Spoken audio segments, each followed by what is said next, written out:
하나하나가 우리를 묵향에 젖게 합니다.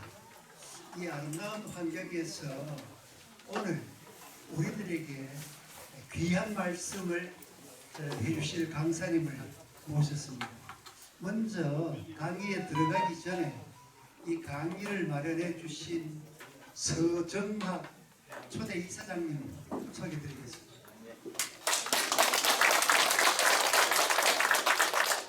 현재는 당수 회장님으로 취임하셔서 그 무거운 임무를 임시로 저한테 조금 넘겨놓으셨습니다.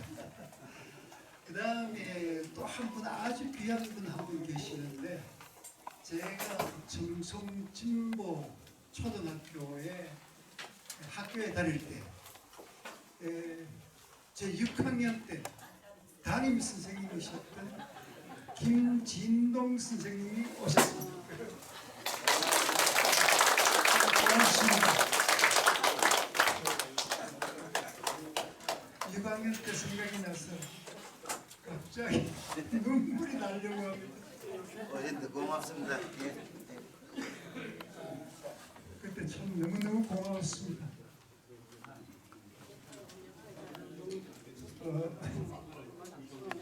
그 다음에는 오늘 강의를 해주실 주윤 이종원 선생님을 소개드리겠습니다. 주윤 이종원 선생님은 안동 출신이시고 우리 초대 이사장님하고 아주 절친하신 분이십니다. 선배님이시고 또 이웃 마을에서 같이 이렇게 자라셨고, 근데 우리 주윤 선생님은 초중고 선생님으로 계시다가 대구 과학고등학교 교감 선생님으로 퇴직하셨습니다. 그런데 문화재 지킴이회를 창립하셔서 계속해서 회장님으로 계셨던 분으로 우리 전국의 그 사찰, 서원, 명산 가셔서 기행문을 쓰셔서 책자도 만드시고, 책자도 지금 여기에 여러 번 지금 소개가 되어 있습니다. 그리고 SNS 활동도 열심히 하시고, 강의 활동도 그리고 명덕 로타리 부근에 있는 그 문지의 사무실 강당을 마련하셔서 강의를 많이 하고 계시는 분이십니다. 오늘 강의 주제는 조금 전에 여러분들 앞에 유인물을 한 장씩 다 나누어 드렸는데, 삶의 철학에 대한 한마디, 우리 살아가는 데 필요한 철학이 되는 데 필요한 한마디 강의해 주실 예정입니다. 그리고 또 오늘 다음 강사 중에 한 분이신 성병조 수평관이 오셨습니다. 잠시만 해주시죠. 성병조 수평관은 KBS 우리말 겨루기에 전국 장원을 하신 도전하시는 분입니다. 그래서 이분은 다음에 도전하는 삶이 아름답다. 도전하는 삶, 이 나이에 구분 없이 도전해야 살아갈 수 있다. 이런 말씀을 해주실 것으로 예상합니다. 그 밖에도 소개하실 분이 많지만은 시간 관계상 바로 강의에 들어가도록 하겠습니다.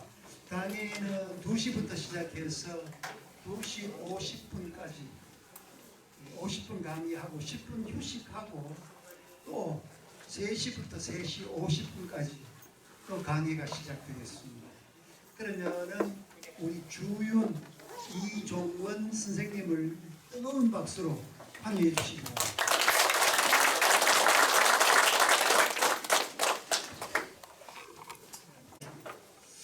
네, 반갑습니다. 방금 소개받은 이종원입니다.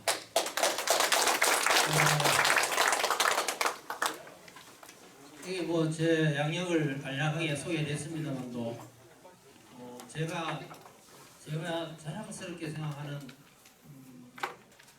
한 두 가지만 말씀드릴게요. 여기 보면 교육부 등교사 인증 이거 아마 처음 들어보실 거예요. 교육부에서 등교사를 선정했는데 이게 제1회 등교사였습니다. 그런데 이미 퇴직한 뒤거든요. 제가 2000년에 퇴직을 했으니까 2006년에 이 상을 받고 유럽 일주를 하는 행운을 받았습니다.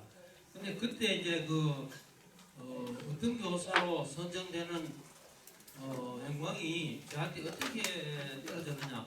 퇴직한 후니까 각 학교에 공문이 내려갔는데 학교를 떠난 사람이니까 저로서는 모르잖아요. 그런데 후배 한 사람이 전화를 했어요. 선생님 이런 공문이 왔는데 제가 보기에는 선생님이 딱 해당자가 될 것 같습니다. 이게 무슨 소리냐 하니까 한번 공문 한번 보내드릴 테니까 읽어보시고 한번 서류 한번 만들어 보십시오. 이렇게 하더라고요. 그래서 참 속된 말로 밑져도 본전이다 이래 싶어가지고 공문을 이제 이첩을 받아가지고 제가 살펴봤거든요. 한 6년 퇴직하고 한 6년 동안 나름대로 열심히 살았던 기록을 모아가지고 수상자 공적 사항으로 이제 만들었습니다. 만들어가지고 교육부에 보냈는데 전국에서 퇴직자 중에 선정된 등교사는 4사람밖에 안 됐어요. 그리고 이제 현직 교사가 14사람, 그래 합쳐서 18명이 제1회 등교사로 선정이 되었습니다. 그래서 좀 자랑스럽죠. 그 덕에 청와대까지 방문을 했고 아까 말씀드렸듯이 유럽 일주라는 여행 상품까지 받았던 그런 기억이 지금 새롭습니다. 두 번째는 아까 잠깐 말씀을 소개했습니다만 대구 문화재 지킴이회 창립 회장 및 지금은 명예회장을 하고 있습니다. 2008년에 만들어 가지고 11년 동안 회장을 맡았습니다. 아시다시피 나이가 들면은요 어떤 단체라도 10명이 되는 조그마한 단체라도 회장하라고 하면 안 하려고 그래요. 총무도 더더욱 안 하려고 하고 그게 우리 현실 아닙니까?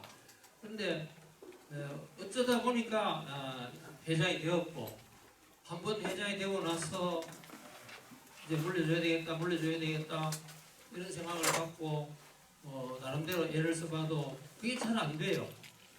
어쩔 수 없이 11년 장기 집권을 했습니다. 그리고 지금은 이제 다행히 물려주고 제가 도울 수 있는 일만 도와주는 그런 역할을 하고 있습니다. 그래서 만일에 제가 아니었다면은 대구에 문화재 지킴이라는 단체가 없었을지도 모르겠다. 그리고 지금도 여기도 오늘 회원님들이 상당히 많이 오셨는 것 같은데 회원이 한 500명 가까이 됩니다. 한 500명 가까운 회원들이 우리 대구에 있는 문화재를 중심으로 문화재를 돌보는 그런 봉사단체가 나름대로 열심히 움직이고 있습니다.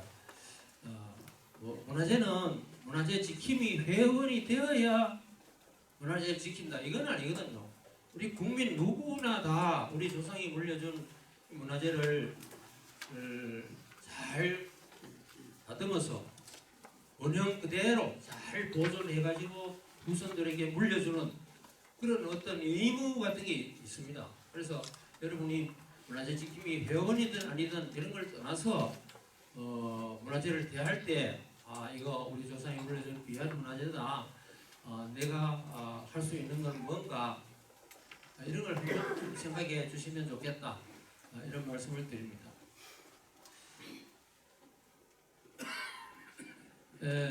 오늘 이제 강의에 들어가기에 앞서서 유인물을 한 장씩 나눠드렸습니다. 오늘 제가 말씀드릴 사람이 한 30명 됩니다. 여기 나와 있는 사람들이 제가 말씀드릴 사람들인데 오늘 제일 앞에 1번부터 30번까지 한번 테스트를 한번 자기 스스로 테스트를 해주시면 좋겠습니다. 어느 나라 사람인가 한번 써넣어 보십시오. 제일 앞에다 빈칸에 예를 들어 소크라테스 어느 나라 사람인가 부터 시작해가지고 제일 끝에 간디까지 아시는 대로 써넣어 주시면 됩니다. 아시는 대로. 이따가 강의 중에 어느 나라 사람이라는 게 다 나올 겁니다. 나오는데 아차 내가 이 사람은 어느 나라 사람인지 몰랐네. 잘못 알았네. 이런 게 있을 수 있습니다. 이게 다 맞추라는 그런 의미는 아니고 그래도 이 나이에 이런 사람이 있었다 하는 것은 어디서 들은 것 같은데 어느 나라 사람이더라 요까지 오늘 이 강의를 통해서 알아주셨으면 더욱 고맙겠다는 뜻으로 이 사람들의 출신 국가를 한번 적어주시면 좋겠습니다. 시간을 잠깐 드리겠습니다. 적어 넣어 주십시오.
그냥 강의만 들으러 왔는데 뭘 저거 넣으라 하고 비싸게 거느냐 그렇게 생각하지 마시고 좀 낡은 이제 기억력이 아리송한 그런 걸 되살려본다 이런 뜻으로 한번 아시는 데까지만 적어주시면 됩니다.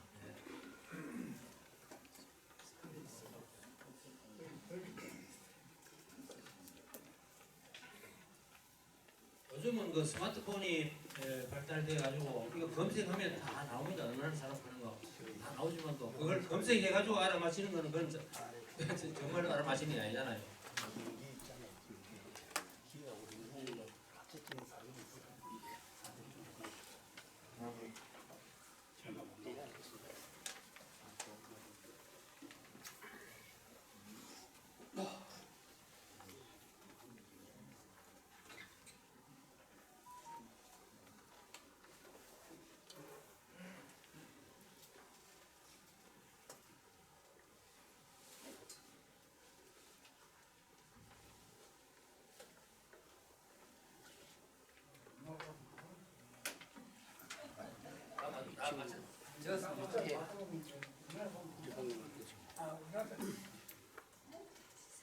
아이고 거의 다 재우시네.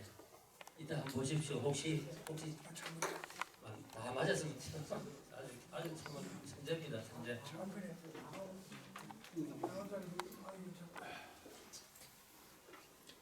막막하지요. 예, 그건 자연스러운 현상입니다. 이거 지금 옛날에 학교 다닐 때 혹은 나중에 책을 읽거나 신문을 통해서나 어디서 들은 사람이다 싶은 경우는 많을 겁니다. 이 사람 어디서 들어봤는 사람이다. 그렇죠. 어느 사람인가 그것까지는 모를 수가 있고 오늘 제가 말씀드릴 부분은 이 사람들이 태어나서 어떻게 살다가 어떻게 죽었는가 그 일생을 다 이야기하려고 하면요 도저히 불가능합니다. 30명이나 되니까 그냥 이 사람들이 가장 중요한 핵심적인 역할을 할까 그런 일만 간단하게 소개하고 그들이 남긴 한마디 가장 대표적인 말 한마디를 오늘 이제 기억을 하는 그런 시간으로 갖도록 하겠습니다. 자, 일단 시간을 계속 드릴 수는 없으니까 그쯤에서 중지를 하시고요.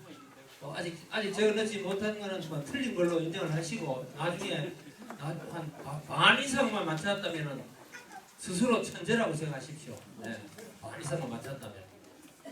자, 지금부터 한 사람 한 사람 간략하게 소개를 드리겠습니다. 이 소크라테스라는 사람, 그리스 사람이죠. 그리스, 고대 그리스입니다.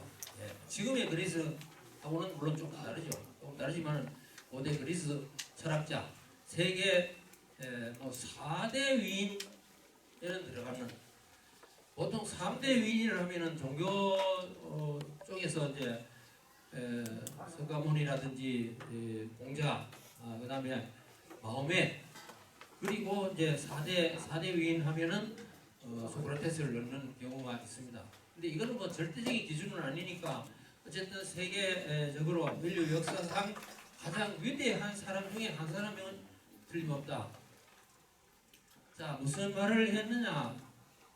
가장 중요한 말이 너 자신을 알아라. 너 자신을 알아라.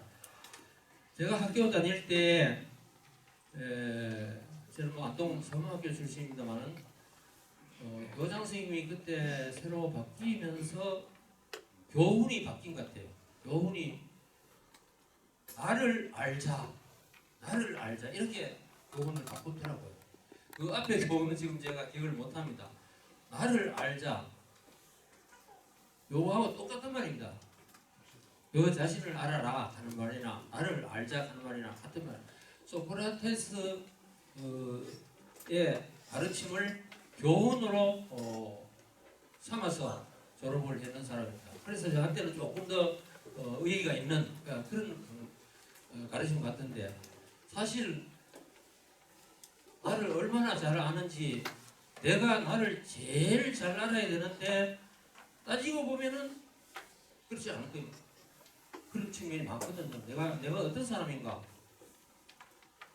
이게 좀 누구에게나 그런 의문이 들 겁니다. 내가 어떤 사람인가? 무엇을 할 수 있는 사람인가? 뭐 이런 의문. 그때 이런 가르침을 주신 분인데,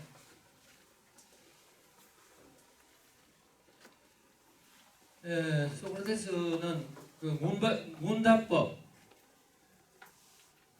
이런 것을 이제 삼파술 이런 걸 강조를 했고, 그가 남긴 명언이 한 두서너 가지로 또 요약을 할 수 있습니다. 온순한 아내는 행복하다. 그러니까 온순한 아내를 만난 남자는 행복하다. 사나운 아내를 만난 사람은 철학자가 될 것이다. 자기 아내 이름이 크산티페인가 그런 기억이 나는데, 자기 아내가 상당히 좀 사나운 여자였던가 봐요. 그래서 자기가 철학자니까 사나운 아내를 만나면 철학자가 될 것이다. 자기에 비추어서 했는 말이죠. 그 다음에 이제 제자 중에 한 사람 플리톤이라는 사람이 있습니다. 플라톤도 물론 그 제자 중에 한 사람입니다만, 플리톤에게 내가 아스클레피오스에게 닭 한 마리를 빚졌다.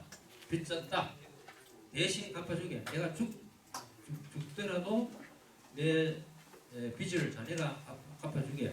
그 빚은 닭 한 마리다. 아니 곧 죽을 사람이 그 닭 한 마리 그거 잊어버리지 않고 그거 갚아달라고 제자한테 부탁하는 거, 이거는 보통 사람 할 수 없는 일. 이런 말을 남겼고, 그 다음에 악법도 법이다 하는 말을 우리가 많이 씁니다.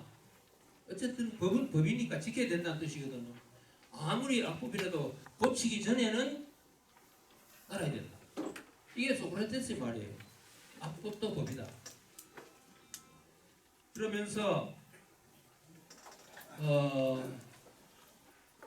지금 이 사진, 이 그림이 소크라테스 가운데 있는 사람이 소크라테스고 제자들이 모여가지고 소크라테스를 탈출시킬 꿈을 꿉니다. 그런데 탈출 권유를 받은 소크라테스가 악법도 법이다 이런 말을 남겼고, 내가 여태까지 살아오면서 법을 잘 지키고 살았는데 내한테 불리하다고 법을 안 지킬 수는 없다. 스스로 악법도 법이다 하는 것을 지켜서 죽음에 이른 사람이 바로 소크라테스입니다. 이게 참 범인이 아니죠.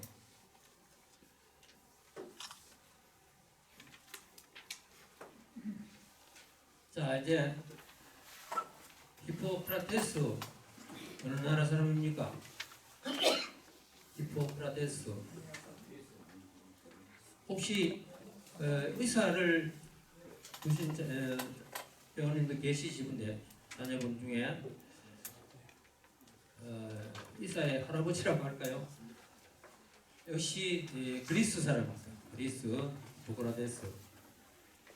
인생은 짧고 예술은 길다. 많이 들어봤잖아요. 인생은 짧고 예술은 길다. 그러니까 많은 사람들이 죽어서 이름을 남기려면은 예술 작품을 하나 남겨야 돼요. 오늘 여기 서해 전시회에 하고 있으면 일종의 어떤 작품 아닙니까? 이런 그 그림으로 남기든지 글로 남기든지 자기의 삶을 글이나 글씨나 그림이나 이런 걸로 남기는 게 짧은 인생을 제대로 살아는 그런 의미가 있다. 이런 뜻으로 우리가 해석을 하면 될 것 같습니다. 지금 이 그림은 이 히포크라테스를 상징하고 어머니고 자식을 이제 진료받으러 의사한테 데려와서 진맥을 하는 장면입니다. 자, 어떤 말을 하겠느냐?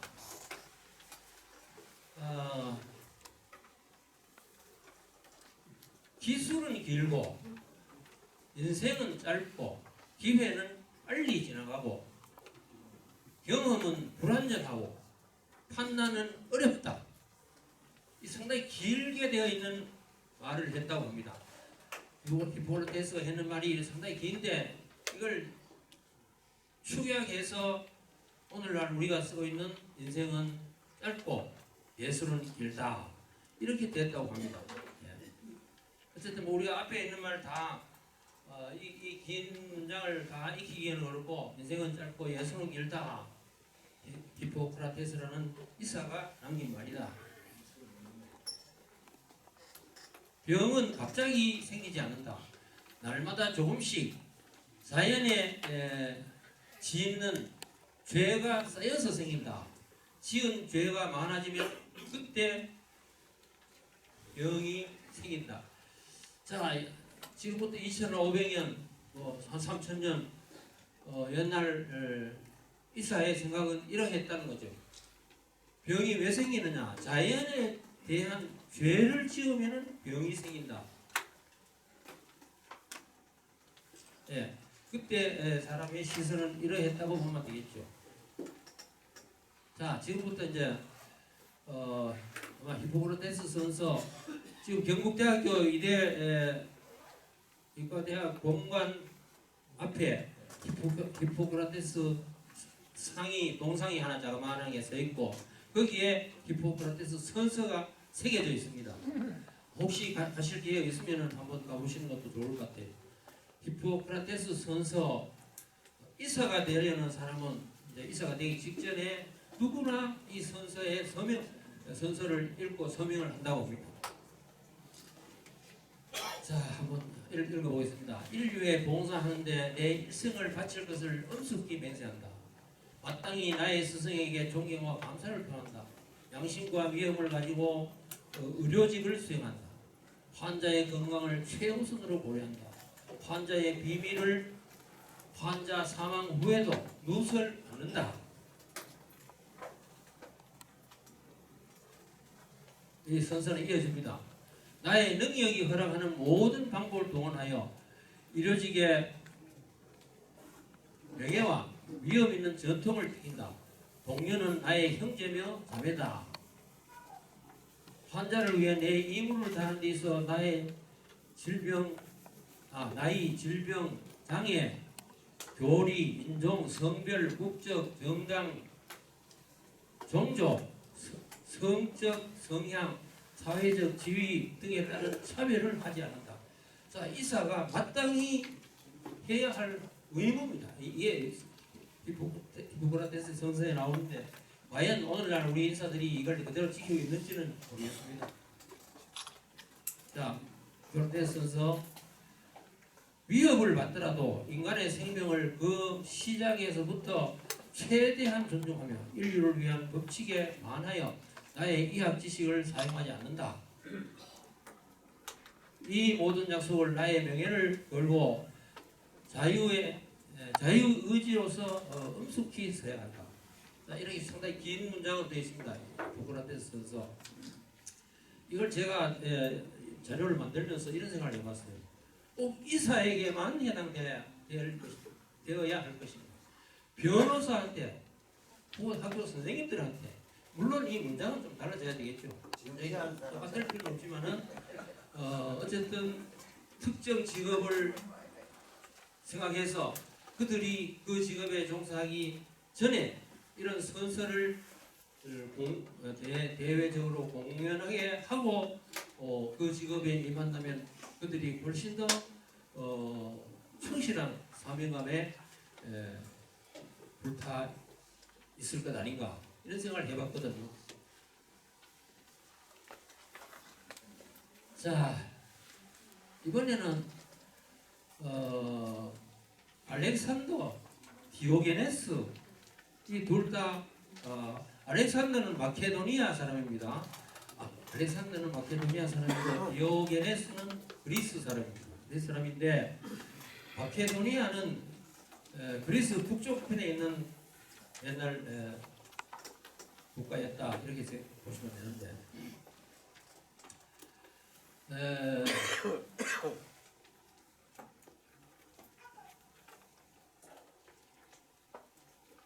그 알렉산더가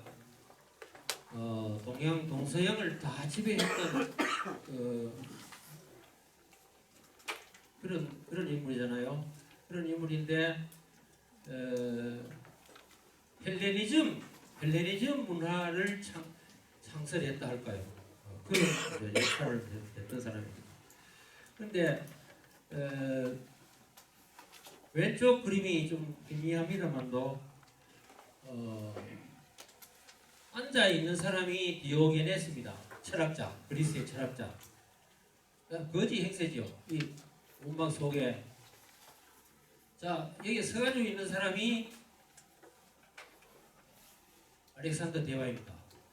알렉산더 대왕이 그리스를 찾아왔어요. 그리스를 찾아왔는데 많은 사람들이 이 알렉산더 대왕을 알려하기 위해서 그룹처럼 모여듭니다. 그런데 정작 보고 싶은 사람은 디오게네스예요. 알렉산더 대왕이 보고 싶은 사람은 디오게네스를 찾아오지 않아요. 찾아오지 않으니까 자기가 직접 찾아갑니다. 이렇게 찾아가가지고 안부를 전하거든요. 안부를 전하는데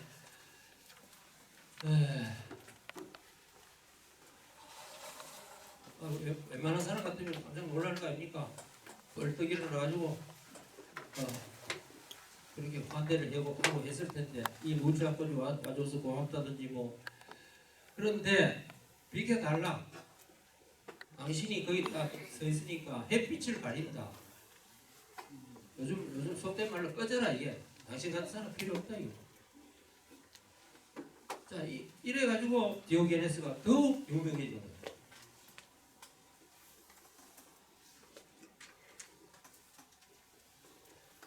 자, 디오게네스 그리스 철학자라고 그랬죠. 이 사람입니다. 이 사람이고 대낮인데 등불을 하나 들고 있어요. 대낮인데 등불을 하나 들고 있는데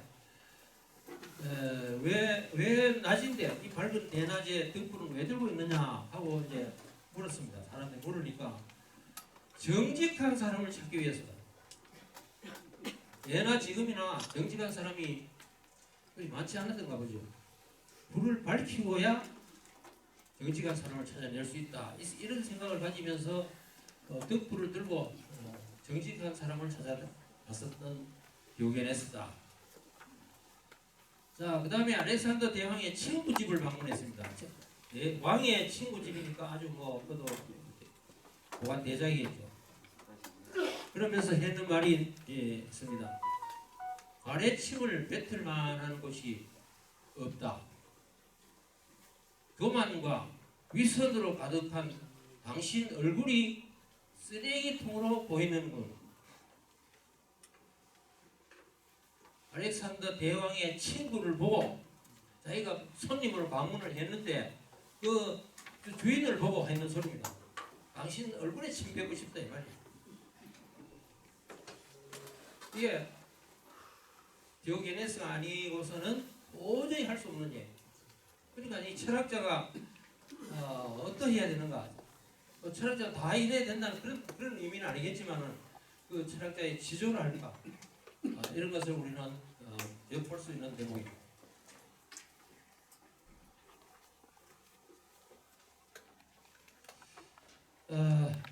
이번에는 아리스토텔레스의 제자인 플라톤의 제자인 소크라테스의 제자인 플라톤의 제자인 아리스토텔레스. 그래서 철학이 이렇게 이어지거든요. 이렇게 이어지는데 아리스토텔레스 이야기입니다.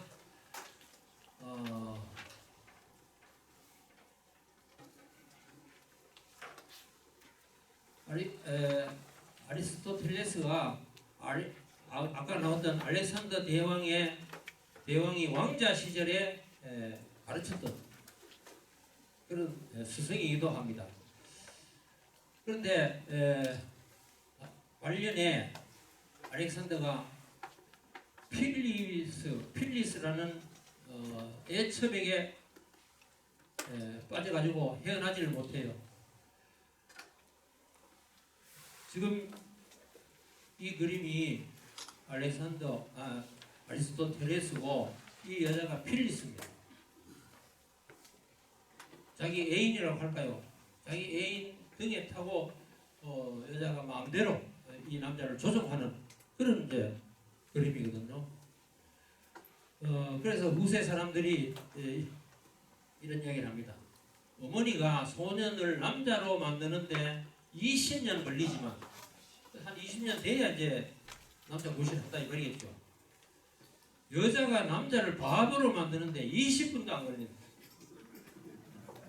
자, 이거 우리 참 남자로서 수긍을 해야 될지 말지 그런 이야기를 남겼다고 합니다.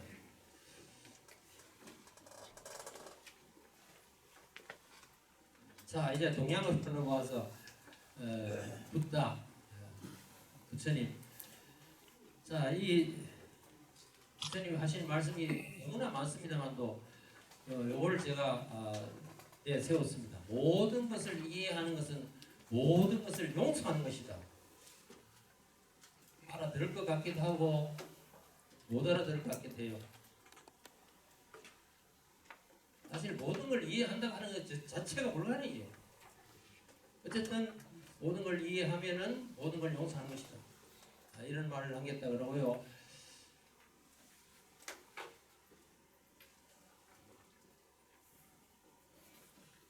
자, 부처님이 태어나가지고 바로 7걸음을 걸으면서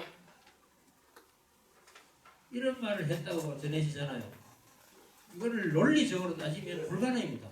태어나자마자 어떻게 7걸음 걷느냐, 그리고 어떻게 이런 말을 태어난 아이가 어떻게 이런 말을 할 수 있느냐, 이거는 종교적인 입장에서 이해하지 않으면 불가능, 말이 안 되는 소리죠. 그러나 어쨌든 불교에서는 이것을 이제 인정을 하고 우리도 이제 이것을 되풀이하고 있잖아요. 보통 누구나 다 천상천하 유아독존 정도는 다 외우고 있습니다. 천상 천하 유아 독존이라. 여기서 오직 나만이 존귀하다 이런 뜻이거든요. 다른 사람은 존귀하지 않다는 뜻이 아닙니다. 여기서 내가 가장 존귀하다. 나로 봐서는 내 입장에서는 내보다 더 존귀한 존재가 없다 이 말이에요. 맞는 말이에요. 그러니까 다른 사람은 존귀하지 않고 나만 존귀하다 했으면 부처님이 될 수 없어요.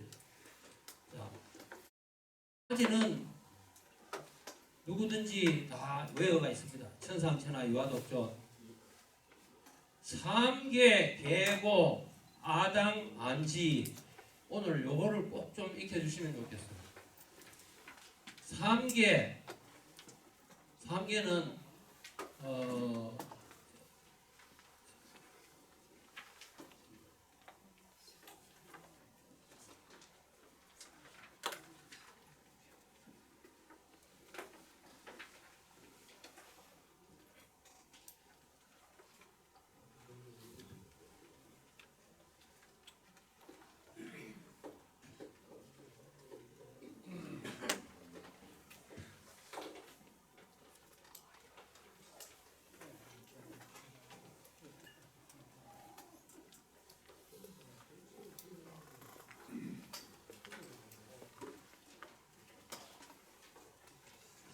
이게 지금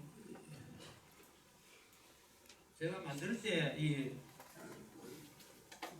화면이 좀 바뀌어 버렸습니다. 바뀌어가지고 색깔이 좀 전달이 잘 안 되는데 제일 밑에 좀 희미하게 보입니다.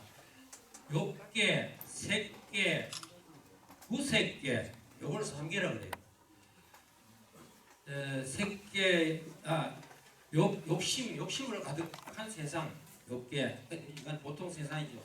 욕심으로 가득한 세상. 색계는 겉으로 보이는 욕심은 나타나지 않는 조금 더 발전된 세상, 색계. 구색계는 그보다 더 발전된 그런 세상을 말합니다. 그러니까 온 세상을 다 둘러봐도 이 말입니다. 삼계, 계고 모두 괴로운 뿐이다. 세상이 모두 괴로운 뿐이다 이 말이야. 내가 이걸 알고 편안하게 하리라. 아당 안지. 그러니까 부처님이 태어나서 일곱 걸음을 걷고 천상천하 유아독존 삼계 계고 아당 안지 이 말을 통해서 80평생을 그가 태어나서 했는 말을 실천해 오기 위해서 헌신했던 그런 것을 우리가 기억할 수 있습니다.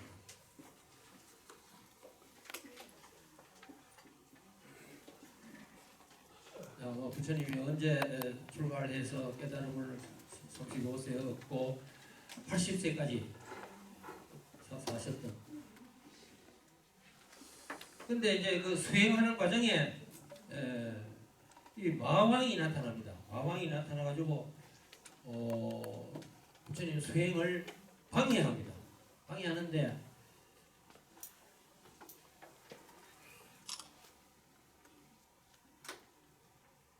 여기 지금 부처님 수행하는 모습입니다. 이것도 그렇고요.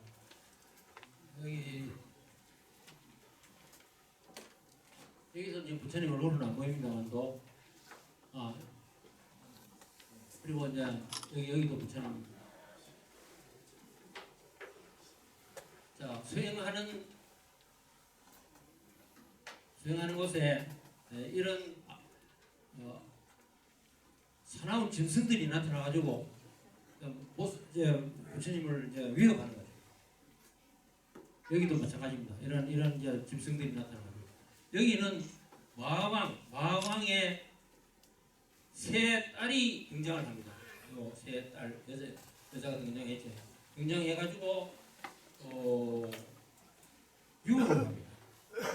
유혹을 하는데 끄떡없이 자리를 지키면서 항마 촉진이라 해가지고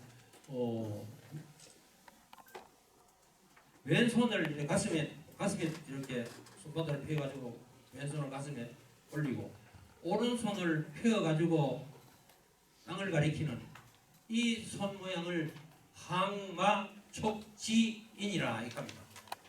부처님이 이 악마를 물리칠 때 했던 손 모양이다. 자, 다음에 이제 우리 공자님으로 넘어옵니다. 이 문장은 다 아시죠? 악이 시습지 불역일호. 이 공자 상인데 잘나지는 못했죠. 아주 오락가락하게 이런 장군감이지 학자감은 아닌 것 같이 보이는데, 어쨌든 이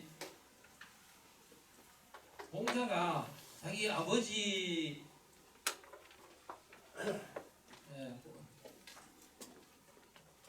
공자를 낳는 사람이 셋째 부인이에요. 셋째 부인. 숭양헐, 공자의 아버지 이름입니다. 숭양헐이라는 사람인데, 이 사람이 첫째 부인한테서 딸만 9명을 낳았고, 둘째 부인에게서는 장애인을 하나 낳았고, 세 번째 부인이 나이가 60이 돼가지고 무녀 안정제, 이 사람은 이름까지 나와요. 16살 나는 무녀를 부인으로 맞이해가지고 아들을 낳았는데, 그 아들이 공자다. 그러니까 공자가 출신이 요즘 말하면은 서자 이런 출신. 그러면은 이렇게 훌륭한 인물이 된다 하는 것 자체가 상당히 어려운 환경이다. 이렇게 이제 주장하시면 되겠죠. 자, 학이 시습지 불여결로. 오늘도 여러분들이 뭔가를 배워본다는 이런 마음으로 여기 오셨잖아요. 학이 시습지 불여결로. 오늘 또 여기 와서 뭔가를 듣고 배우려고 배우는 게 이게 얼마나 즐거운 일인가. 병상에 누워있는 아는 사람 한번 상상해 보십시오. 여기 오고 싶어도 못 오잖아요. 얼마나 내가 행복하냐. 네, 그렇게 견주면 될 것 같습니다.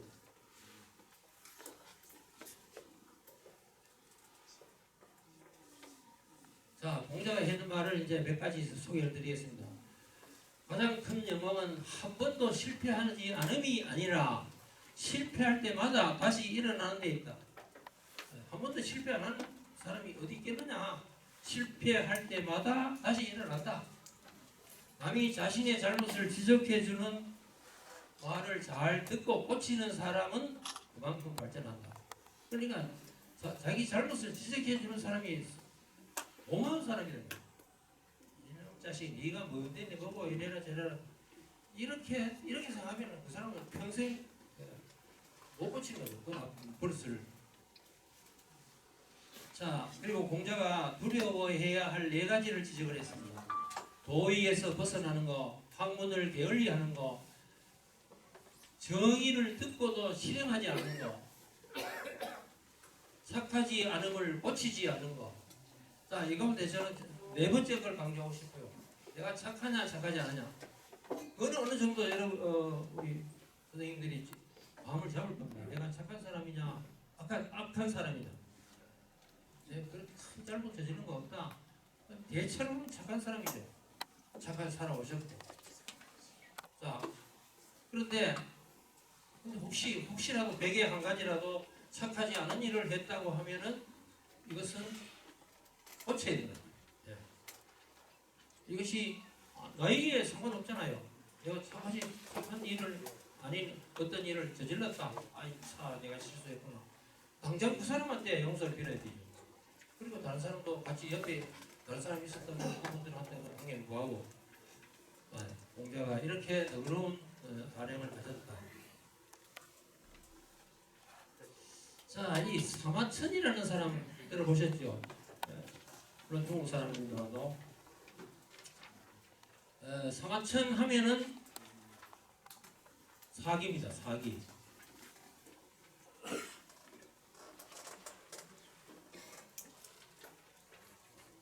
자, 이 사람이 하는 말은 기회를 얻는 시간은 오래 걸리고 기회를 놓치는 시간은 한순간이다. 가문의 전통인 사관의 소병이식으로 자기 아버지도 사관이었어요. 사관이었는데 그 아버지의 대를 이어서 사관 역사를 기록하는 사람이 됐는데 여기 궁형의 치욕을 딛고 궁형하는 말이 나옵니다. 남녀를 막론하고 생식기를 거세하는 것을 궁형이라고 합니다.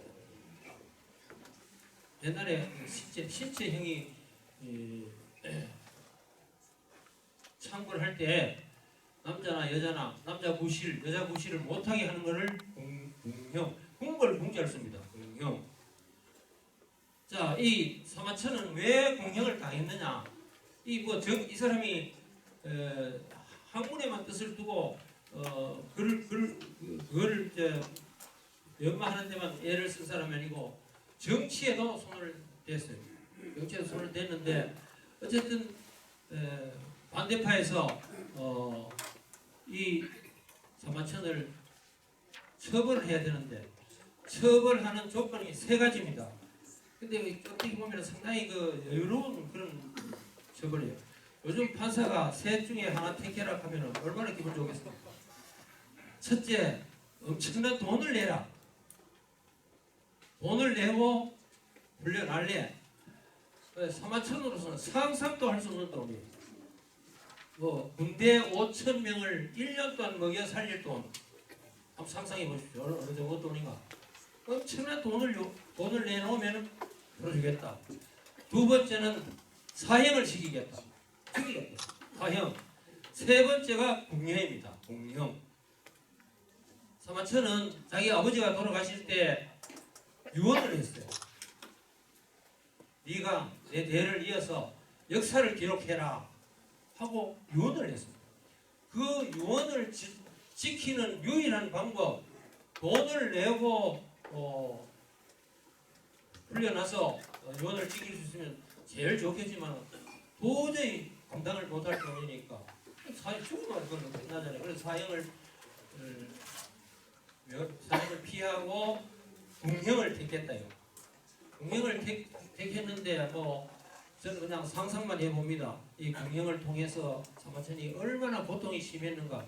1년인가 얼마 동안 창자가 비틀어지는 그런 고통을 겪으면서 내가 왜 이런 고통을 겪어야 하느냐 이런 이제 통탄을 하기도 했다 그러는데 어쨌든 아버지 뜻을 이어받아가지고 대효를 이루었다. 큰 효를 이뤘다. 그래서 사마천이라는 사람이 동양의 역사를 기록한 사학이라는 책을 통해서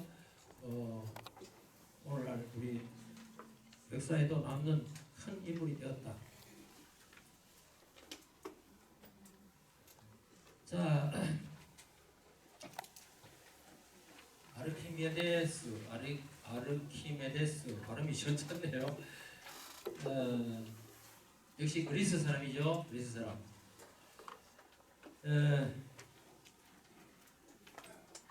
아르키메데스의 원리로 유명한 사람입니다.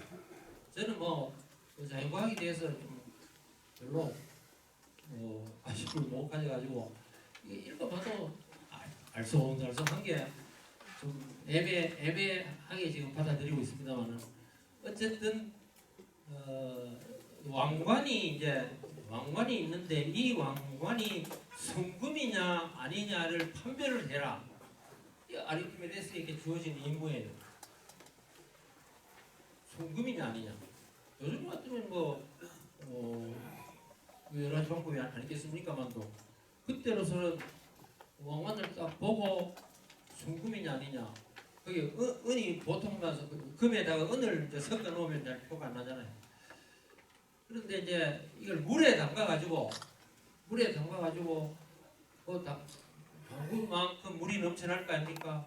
물이 넘쳐나는데 순금하고 순금이 아닌 거하고의 넘쳐나는 물의 양이 차이가 난다는 걸. 요걸 가지고 밝혀낸 게 이거 순금이 아닙니다 하고 밝혀냈다. 그러고 나서 기분이 좋아가지고 유레카.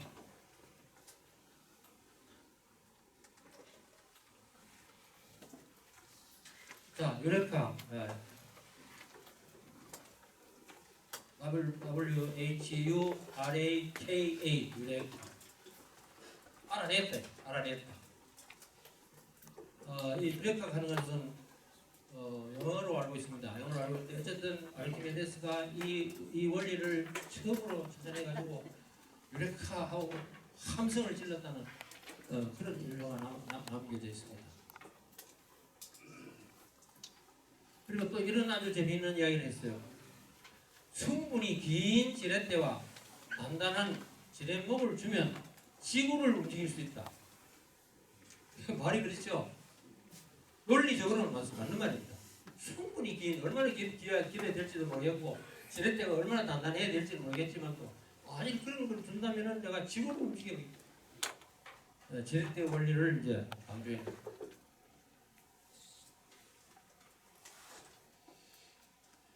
자, 이번에는 이제 한니발 이야기를 조금 하겠습니다. 한니발 들어보셨죠? 카르타고 사람입니다. 카르타고가 어디에 있느냐? 지금 북아메리카 지중해 쪽에 가운데쯤에 있는 튀니지라는 나라입니다. 옛날 이름이 카르타고예요. 카르타고하고 한 몇 달, 두 달 됐으니까 우리 축구 대표팀하고 경기를 했는데 몇 대 0으로 이겼는지 아시는 분? 튀니지하고 우리 한국 대표 국가대표팀하고 친선 게임을 했습니다. 몇 대 0입니까?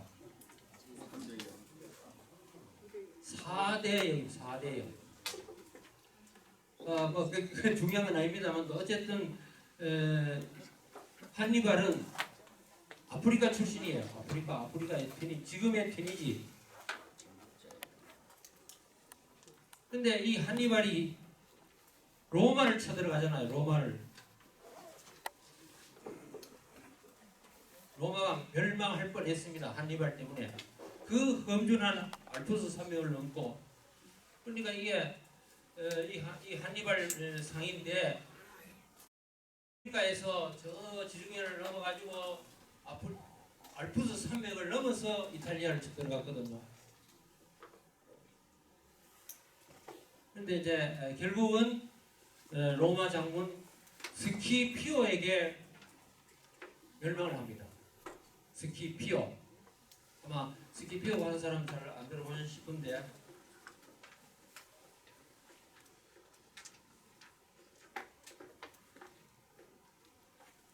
그 전쟁이 끝난 뒤에 한니발하고 스키피오하고 만나가지고 대담을 했다 그래요. 지금 이 사진은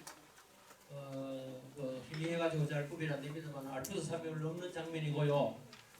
자, 스키피오가 세상에서 가장 위대한 장수가 누구냐? 한니발이 알렉산더 대마이다. 그 다음은 또 누구냐?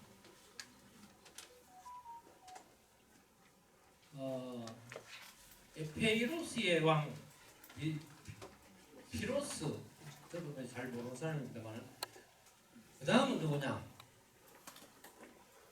한니발이 했던 말이 바로 나요. 이번 전투에서 패했기에 세 번째요. 그러니까 만약에 이번 전투에서 이겼다면 로마를 물리치고 승자가 됐더라면 세계 최고의 장수로 나를 스스로 이제 올릴 텐데 이번 전투에서 졌기 때문에 세 번째로 장수가 됐다 이런 말을 합니다. 그리고 이제 자기의 그 전쟁 중에 눈을 하나 잃어서 눈물 흘릴 눈이 하나뿐이라는 게 원망스럽소. 자, 눈물을 다 제대로 다 못 흘렸다 이 말이겠죠.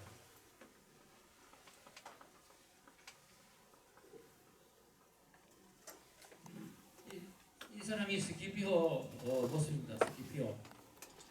근데 이 정말 장군 같잖아요. 로마인들은 졌을 때 주눅들지 않았고 이겼을 때 우쭐대지 않았다. 자, 우리는 조그마한 성공에도 우쭐대고 또 어떤 실패가 있었을 때는 주눅들고 이런 경우 우리가 많이 갔습니다.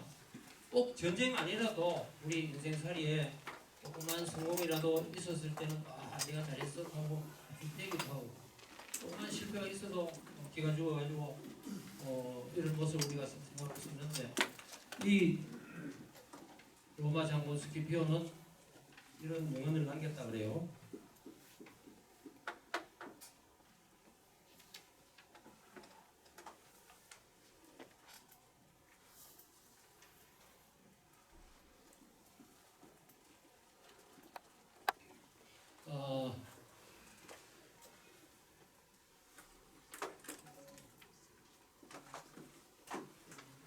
자, 스키피오가 전쟁에 그 한니발 물리치고 비록 승자는 됐지만은 얼마나 절제했던 사람인가 하는 것을 단적으로 보여주는 장면입니다.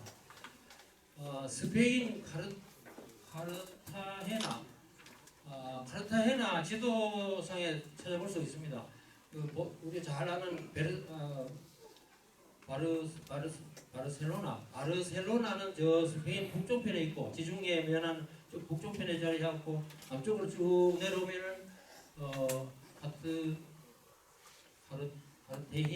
카르타헤나 도시를 찾을 수가 있어요. 어쨌든 카르타헤나에서 스페인을 여기서 한니발 장군 물리치고 여기에서 점령을 했습니다. 이 도시를 점령하고 부하들이 미녀를 스키피오에게 갖다 바칩니다.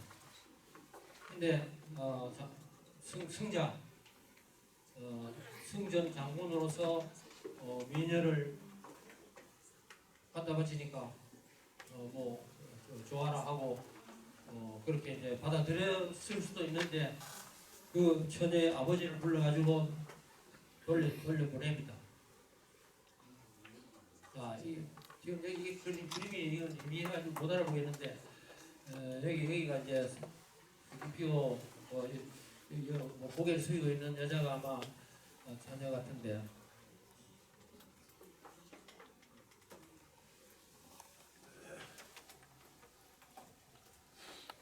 근데 결국은 로마도 망하잖아요. 로마도 망하는데 이게 이제 보면은 승자인 로마는 끝내 카르타고를 불태우자 안 되겠다. 카르타고는 그 한니발이 고국이죠. 한니발 고국 카르타고를 불태우지 말아라. 이겼다고 해서 적국의 수도를 불태우면 안 된다. 이렇게 스키피오가 만류했지만 안 통했어요. 안 통하고 언젠가는 우리도 같은 순간을 맞이할 것이다. 결국 로마도 망한다는 거죠. 그러니까 그 장군의 아량 이런 것을 우리가 짐작할 수 있습니다. 지금 한 50분 넘게 지났는데 지금 한 10명까지 했거든요. 남은 한 20명 되는데 조금 빨리 해가지고 한 10분 뒤에 다시 시작하겠습니다. 예. 북가, 인도, 부자 중국, 사만천 중국, 자, 뒤에 계시는 분 앞으로 좀 나오시죠. 히메네스, 그리스, 한니발, 카르타고, 아까 나왔죠. 한니발, 카르타고, 스키피오, 로마, 지금으로 치면 이탈리아고, 그다음 이제 지금부터 11번부터 이제 30번까지 이야기를 할 거면 미리 나라 이름 불러드릴게요. 지금 이 강의를 통해서 혹시라도 징기스스로 알고 계시는 분은 수가 아니고 징기즈아닙니다. 그거까지도 하나 도시는 게 좋겠죠. 징기즈칸 몽고죠, 몽고. 그다음에 단테, 이탈리아, 안다르크, 프랑스, 콜럼버스, 이탈리아 사람입니다. 이탈리아. 코페르니쿠스, 폴란드 사람이에요. 폴란드. 레오나르도 다빈치 이탈리아, 미켈란젤로 이탈리아, 루터 마르틴 루터입니다. 마르틴 루터 독일 사람, 엘리자베스 1세 영국, 셰익스피어 영국, 데카르트 프랑스, 스피노자 네덜란드, 파스칼 프랑스, 뉴턴 영국, 모차르트 흔히 독일 사람을 알고 있는데 이게 독일이 아니고 오스트리아 사람입니다. 오스트리아. 폴레옹 잘 아시죠? 프랑스. 애덤 스미스 영국, 베토벤 독일, 괴테 독일, 간디 인도. 자, 나라 출신국을 이제 살펴봤고요. 자, 지금부터 이제 남은 시간 좀 빨리 진행해야 사람 이름으로 알고 지나가겠습니다. 자, 징기즈칸, 칭기즈칸. 행동의 가치는 그 행동을 끝까지 이루는 데 있다. 화면이 아까보다 이제 선명해졌죠. 끝다가 어떻게 다시 기사님이 다시 조정해가지고 이제 좀 알아볼 만합니다.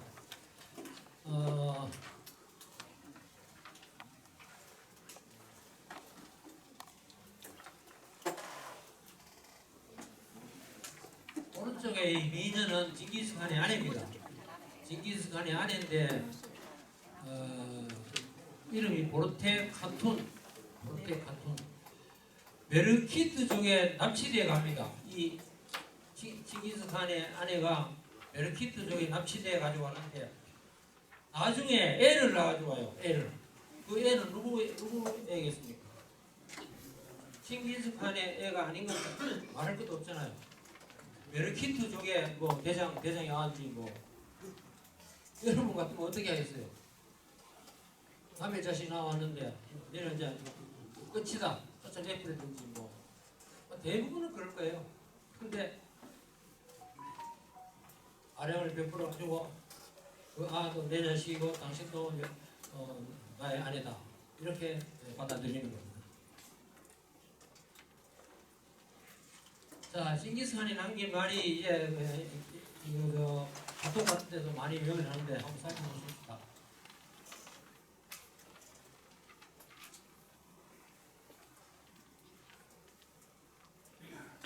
글자가 지금 보이죠?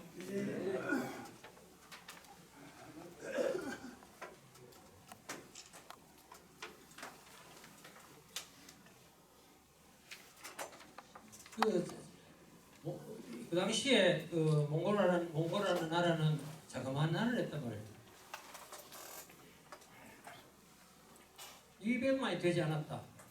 그런데 200만도 안 되는 백성들을 거느리고 세계를 제패했으니까 배운 게 없고 힘이 없다고 탓하지 마라. 나는 내 이름도 쓸 줄 몰랐지만 남의 말에 귀를 기울이며 현명해지는 법을 배웠다.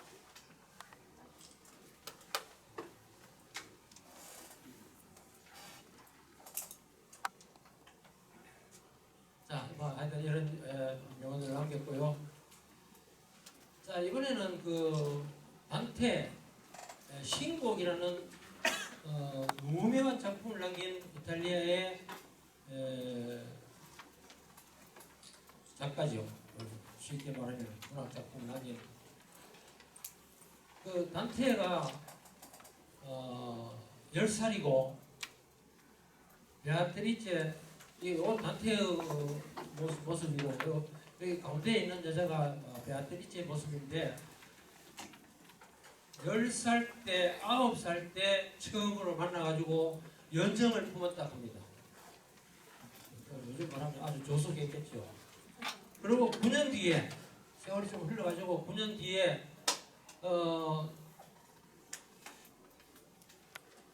단테는 단테대로 결혼을 했고 베아트리체는 베아트리체대로 결혼을 했습니다. 그리고 우연히 이 길거리에서 만납니다. 근데 이 인연이 이게 이 사람이 작품으로 나와 있는데 이것이 단테의 신곡에까지 영향을 미칩니다.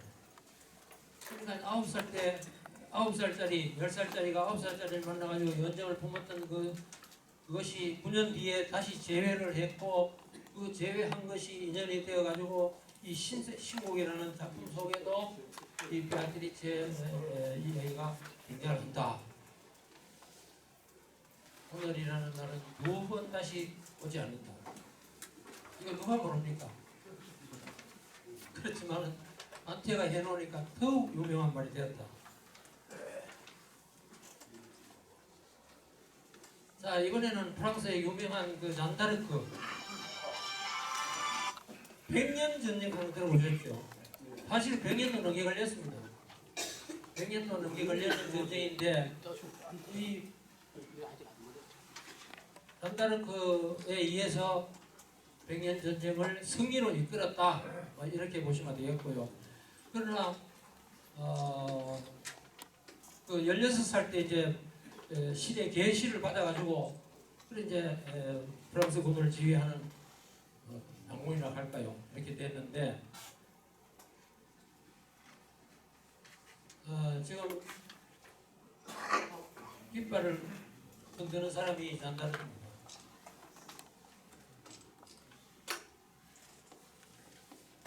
종교 재판을 받고 화형을 당하는 장면입니다.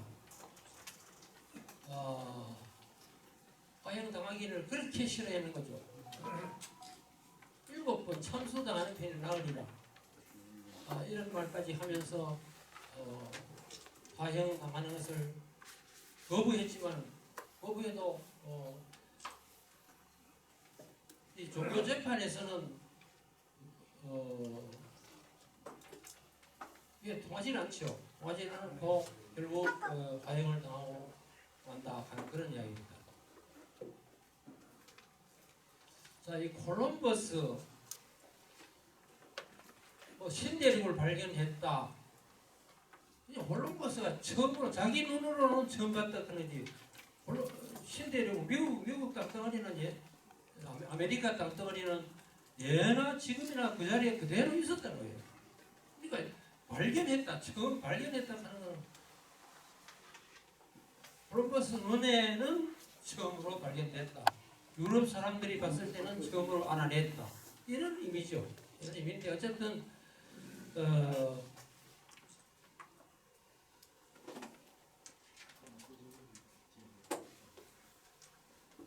지금 이제 이 콜럼버스고 이사벨라 왕입니다. 이 왕은 스페인 사람이거든요. 스페인 왕이거든요. 그리고 콜럼버스는 이탈리아 사람이에요. 근데 제가 지난 6월달에 지중해 한 바퀴 이런 제목으로 한 17일인가 17일 동안을 지중해 일대를 여행을 하고 돌아간 일이 있습니다. 이 가운데도 많은 분들이 제가 보낸 경문을 읽어보셨을 겁니다. 하도 분량이 많고 사진을 800장을 찍었어요. 800장. 그리고 한꺼번에 800장을 보내버리면 보는 사람도 실증이 나고 보내기도 무척 힘들고 이래가지고 6번인가 나누었습니다. 나누어가지고 1, 2, 3, 4, 5 이런 식으로 나누어서 경문을 일반 문자로 보내드렸습니다. 보내드렸는데 그때 콜럼버스가 태어난 곳이 이탈리아의 제노바예요. 제노바.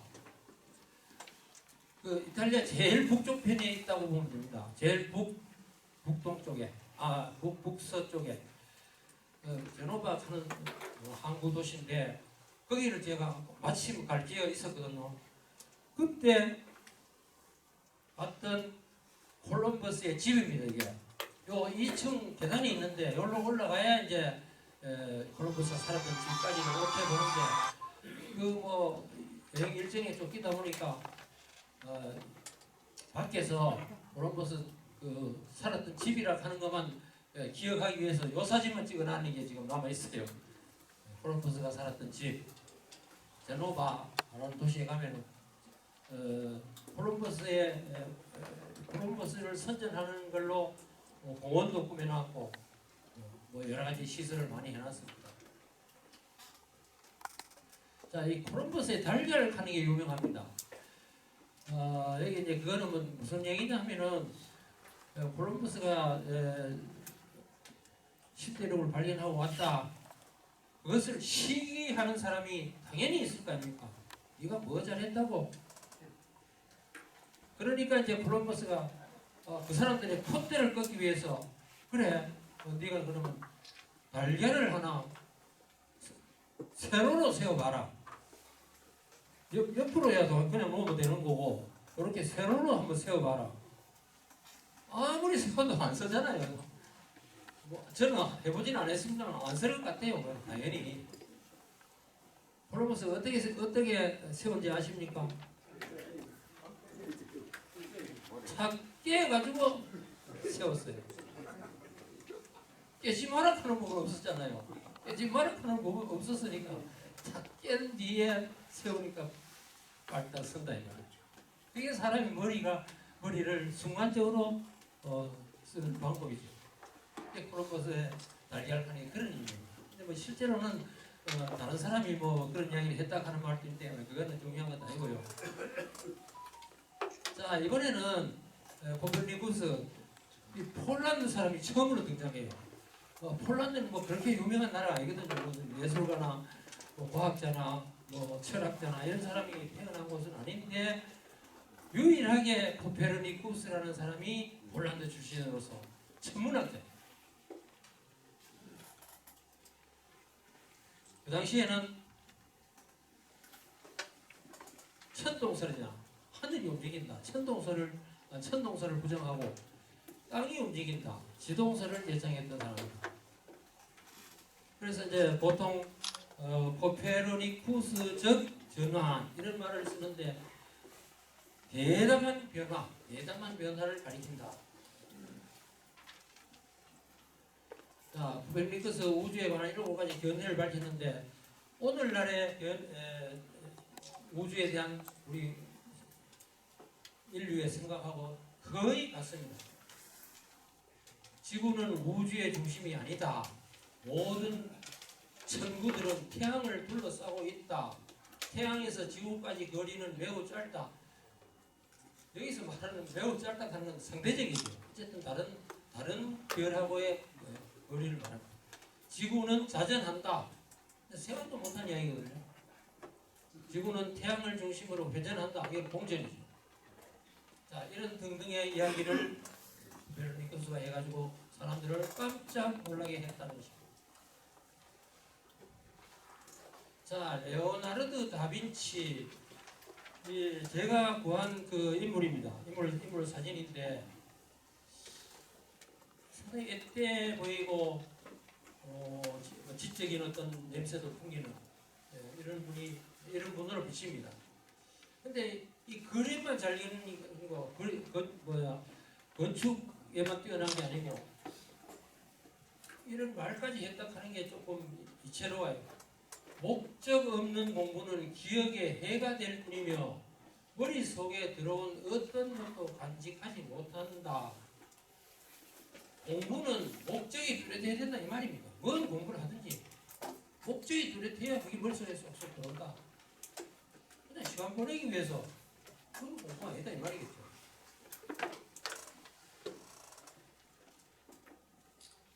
자, 근데 대단한 인문주의자가 할까요? 인간은 동물의 왕이다. 진실로 인간이 동물의 왕이다. 왜? 그 잔인성이 동물을 능가하기 때문이다. 다른 생명체의 죽음을 통해 살아있는 묘지다. 인간을 다른 동물을 잡아먹고 사는 동물의 묘지가 있다. 나는 고기를 먹지 않겠다고 결심했으며 동물 살해를 살인과 같이 여길 날이 올 것이다. 앞으로 동물 살해를 사람을 죽이는 것하고 같이 생각할 날이 올 것이다. 이것은 이 화가 예술가로서는 좀처럼 기대하기 어려운 깜짝 놀랄 명언이에요.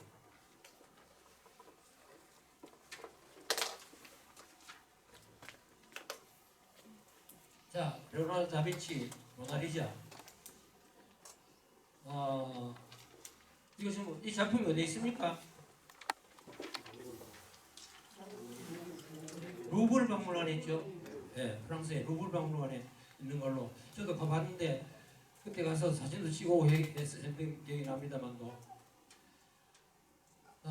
왜 모나리자가 최고의 대표적이냐? 레오나르도 다빈치의 최고의 작품이 왜 모나리자냐? 죽을 때까지 그가 지니고 있었기 때문에. 그는 누굴까요? 당연히 작가죠. 레오나르도 다빈치. 자기가 그린 작품을 다른 작품은 지니고 있을 인기가 워낙 크고 그 천장벽화 같은 거요. 그걸 어떻게 지니고 있습니까? 요 정도는 그렇게 큰 건 아니잖아요. 그렇게 큰 게 아니기 때문에 평생 동안 지니고 있었기 때문에 더욱 유명하다. 자, 그런데 모나리자라는 작품을 평을 했어요. 조르주 상드 이런 사람이 모나리자는 눈부신 미모는 아니다. 눈썹은 없고, 자, 눈썹 한번 보십시오. 없어요. 눈썹 없으면 옛날에 뭐라 그랬습니까? 문둥이 환자.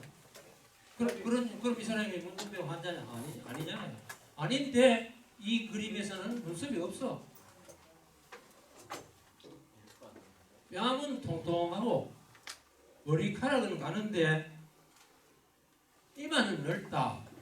샛별처럼 빛나는 눈도 아니고 이마는 넓다. 샛별 외쇄적인 성적 매력도 느껴지지 않는다.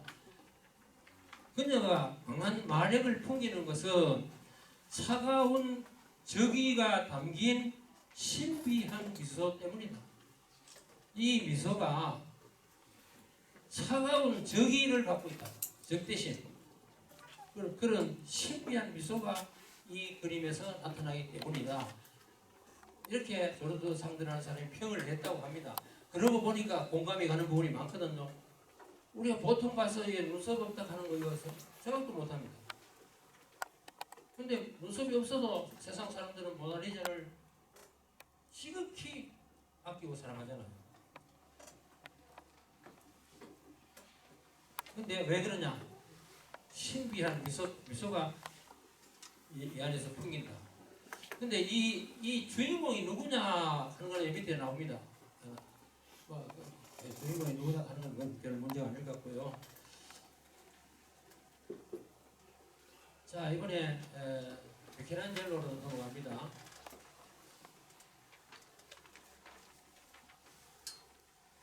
가장 위험한 것은 목표를 높게 잡아 실패하는 게 아니고 너무 낮게 잡아 성공하는 것. 이것도 정말 이제 곱씹어 보고 싶은 말이거든요. 목표를 높게 잡아서 실패하는 거 당연히 있을 수 있잖아요. 근데 너무 낮게 잡아서 성공하는 거, 여기서는 어떻게 하는 게 잘하는 거냐? 너무 낮게 잡아 성공하는 거는 성공도 아니다 이 말이죠. 그러니까 목표는 높게 잡아서 설사 실패하는 한이 있어도 그것이 더 의미가 있다, 이런 뜻이죠.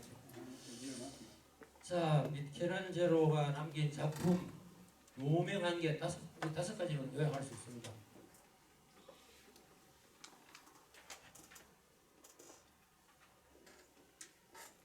자, 지금부터 이제 이 피에타 3점을 한번 감상해 보겠습니다.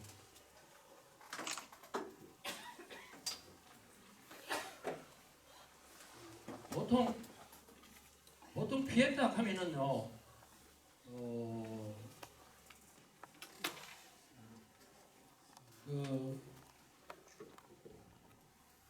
로마 대성당 안에 베드로 성당 안에 왼쪽 그림, 왼쪽 작품 성모 마리아죠. 성모 마리아를 나타내고 십자가에 못 박혀 죽은 예수를 끌어안고 슬퍼하는 모습, 이거를 생각합니다. 요 작품만을 피에타라고 생각하기가 쉬워요. 저도 그래 알았어요. 피에타, 요걸 가리키는갑다. 알고 보니까 미켈란젤로가 피에타라는 이름으로 석점을 만들었어요. 가운데 제일 끝에 저는 좀 미완성 작품으로 되어 있고요. 요 가운데 작품은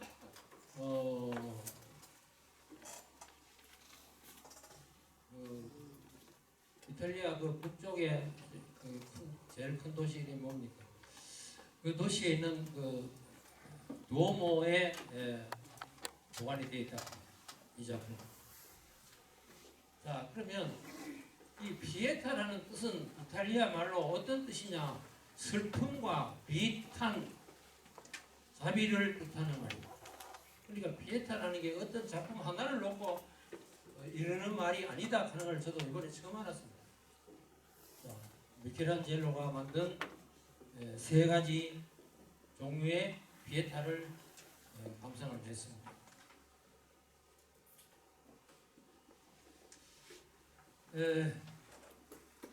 독일 사람이죠. 마틴 루터 종교개혁가. 자, 이때 이제 이 참 어처구니 없는 일이 벌어집니다. 어처구니 없는 일이 벌어지는데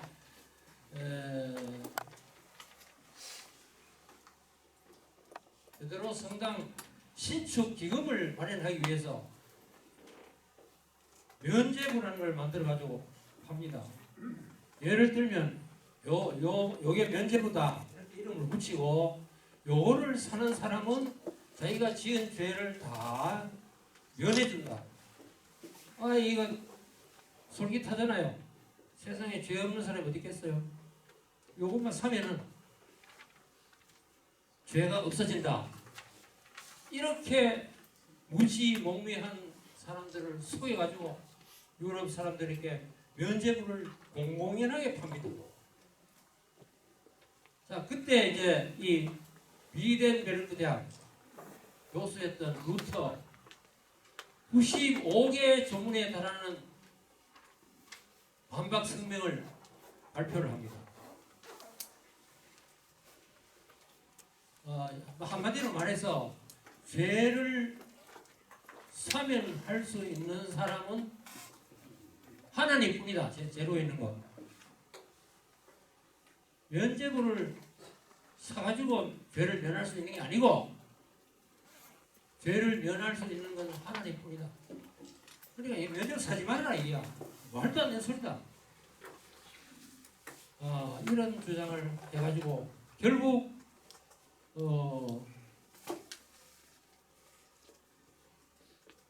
개신교가 탄생하는 거잖아요. 개신교의 아버지라고 해야 되겠나? 가톨릭에서 개신교가 분리되는 업적을 남겼다면 그게 업적이다. 자, 이번에 영국 엘리자베스 1세, 이 영국 역사에서 엘리자베스 1세만한 인물도 드물 거예요. 45년 동안 왕을 했으니까. 또 45년만 했으면은 대단하냐? 그게 아니고 영국을 세계의 중심 국가로 만들었어요. 그 당시에 또 셰익스피어라든지 베이컨 같은 훌륭한 인물들도 배출을 했고 이런 업적도 남겼고 스페인을 격파했고 그런데 흠이라 하면 수천 벌의 가문을 소유했다는 겁니다. 아니 여자가 혼자 살면서 옷이라도 좀 화려하게 입는 건 뭐가 잘못이냐? 이렇게 하면 할 말이 없죠. 어쨌든 지금 이 사진에서 보듯이 이 가운도 왕이라면 당연히 입어야 될 옷은 아니잖아요. 꼭 이래 입으라는 법은 없잖아요. 대충 이 사진만 보더라도 화려한 이상이면 틀림없어요. 이런 가운을 수천 벌이나 갖고 있습니다. 이걸 한 10분의 1만 가지고 나머지를 백성들한테 베풀었으면 얼마나 더 잘했다 했겠나 이런 생각을 해봅니다. 자, 그리고 임종을 앞둔 이회에서 연설을 합니다. 자, 이런 여러 가지 이야기를 하는데 하여튼 자기가 잘했다 하는 걸 스스로 이야기를 합니다. 근데 그걸 반대할 사람이 없어요. 그만큼 왕노릇을 잘했다. 그런 얘기입니다. 자, 셰익스피어 사느냐 죽느냐 그것이 문제로. 햄릿에 나오는 대목이죠. 햄릿.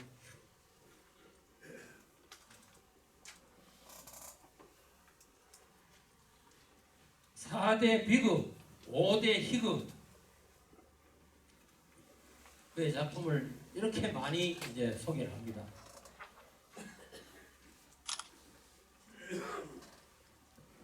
약한 자여 그대 이름은 여자로다. 인생은 짧다. 그 짧은 인생도 비열하게 살면 길지. 가슴이 뜨끔해요. 비열하게 그럼 짧다입니다. 비열하게 살아서 안 된다는 걸 이제 강조하는 말이겠죠. 또 은혜를 모르는 자식을 하는 것은 독사의 이빨보다 더 아픔이다. 인도는 포기할 수 있으나 셰익스피어는 포기할 수 없다. 자, 토마스 칼라이라는 사람의 말입니다. 자, 이번에는 프랑스의 데카르트 합리론이라는 말을 우리가 많이 쓰는데 합리주의자로서의 그 시조로 할까요?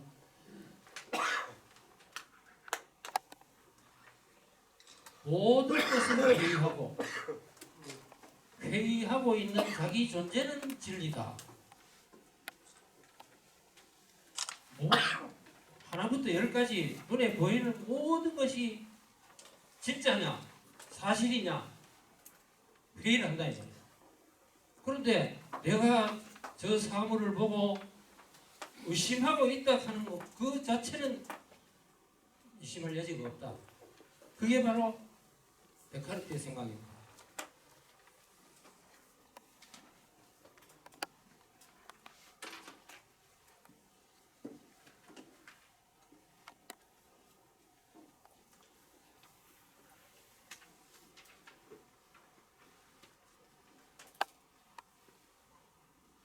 진리라는 오류의 반대다. 그 짧은 한말 여러 번 기억할 만하죠. 진리가 뭐냐? 오류가 없는 것이다 이 말이에요. 오류가 없는 것. 진리는 오류의 반대다. 이렇게 진리를 이렇게 또 정의하기도 쉽지 않을 것 같아요.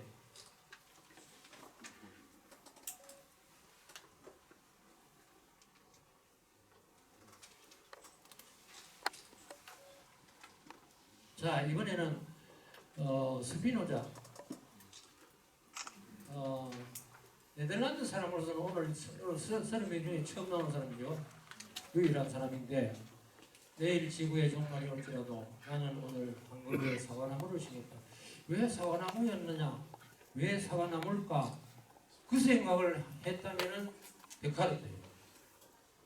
데카르트라면은 왜 사과나무냐? 나무가 어디 사과나무뿐이냐? 내가 저 사과나무에 대해서 뭔가를 의심을 가지고 생각하고 있다 하는 거, 그거는 의심할 수 없다. 그게 합리론이고 데카르트의 생각이고 이렇게 보시면 됩니다.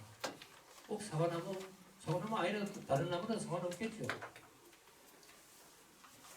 자, 무슨 일이 일어날지 몰라도 오늘은 할 일을 하겠다 이 말이에요.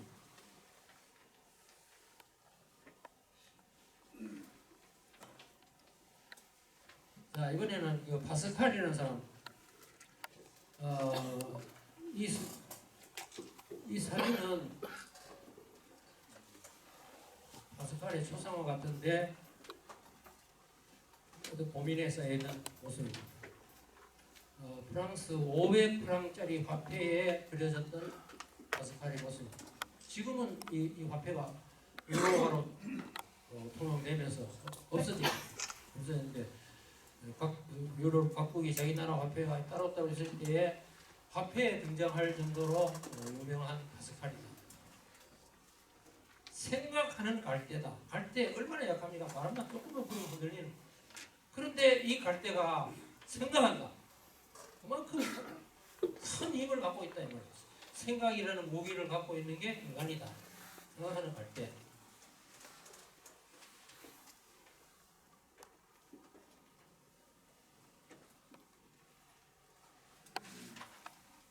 자, 그가 쓴 무명한 책이 강세.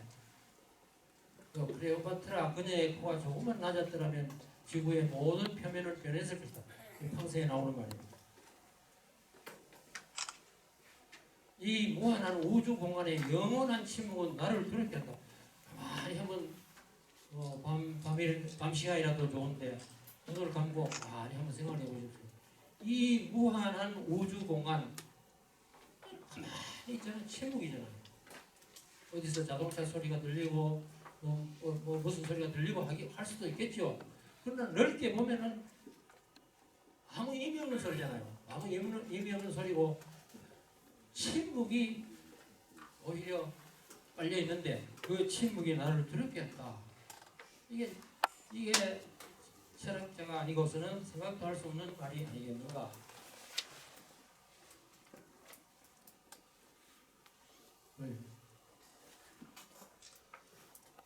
자, 뉴턴 영국 사람이죠. 내가 다른 사람보다 더 멀리 볼 수 있었던 것은 거인의 어깨 위에 서 있었기 때문이다. 여기서 지금 제가 아무리 찾아봐도 거인의 어깨 누구를 가리키는지는 모르겠습니다. 어쨌든 내 한 사람의 내가 잘라서 멀리 볼 수 있는 게 아니고 누군가의 도움을 통해서 내가 만유인력의 법칙을 발견했다. 뭐 이런 뜻으로 이제 보가 되겠죠.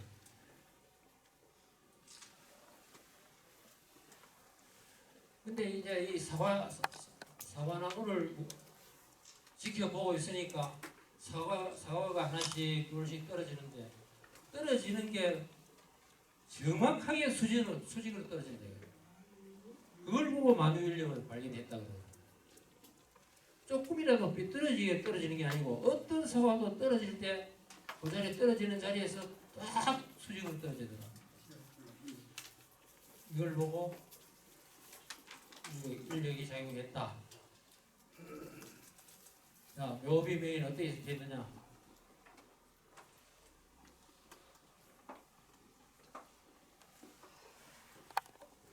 자, 이번에는 음악가 모차르트.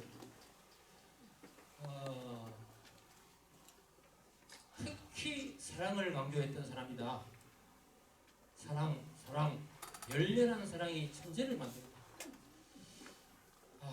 이게 한 가족에게도 적용이 될 것 같고 우리 사회 모든 적용이 될 것 같은데 열렬한 사랑이 천재를 만든다. 이게 모차르트고요. 오른쪽이 아버지 모차르트. 이게 모차르트고 모차르트 여동생. 어머니. 아마 이 사진 찍을 때 어머니는 같이 찍지 못하는 것 같아요.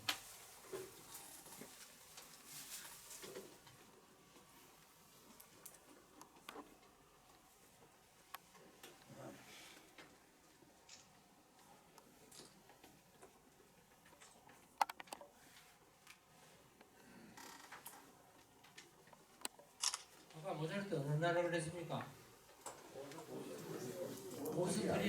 오스트리아라고 그랬죠?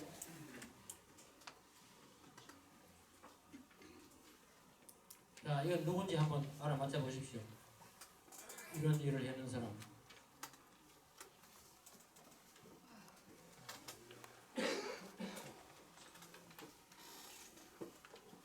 자, 힌트 하나 더 드릴게요.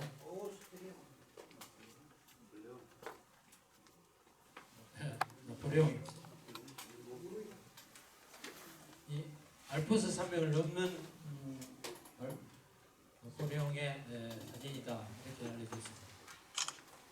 사진이라 해도 다 후세의 그림이죠.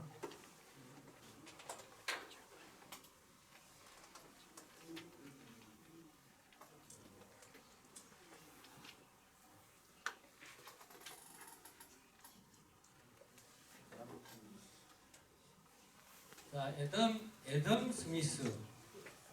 보통 아담 스미스 하는데 애덤입니다. 애덤 스미스. 영국 경제학자. 국부론이라는 책을 써서 유명하게 된 사람이고, 국부론의 핵심은 보이지 않는 손이다. 이게 보이지 않는 손을 요약했는 말입니다. 이런 사람들이 왜 빵을 만들고 술을 만들고 하겠느냐? 자기 이익을 위해서 한다 이거야.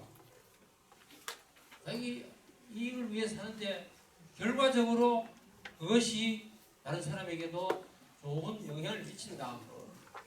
그러니까 자기 돈벌이를 위해서 농사도 짓고 장사도 하고 뭐 직장도 나오고 그래 하는데 그것들이 다 모여가지고 또 이 사회가 돌아가도록 만든다. 이게 이제 그 자본주의의 가장 기본되는 원리입니다. 누가 시켜가지고 하는 게 아니다. 다 스스로의 이익을 위해서 노력하면 그것이 다 다른 사람에게도 좋은 결과로 돌아간다. 이게 초기 자본주의의 생각이지. 지금은 이 생각대로 하면은요, 조금 나쁜 말로 하면 개판대입니다. 있는 사람은 더욱 강자가 되고, 없는 사람은 더욱 약자가 되고, 그러면 죽든지 말든지 그건 네 잘못이야.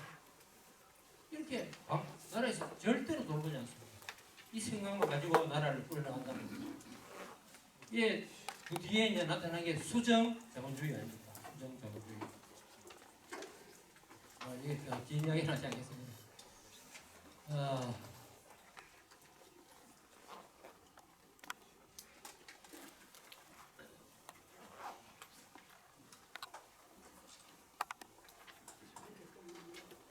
이게 애당 스미스의 요비미.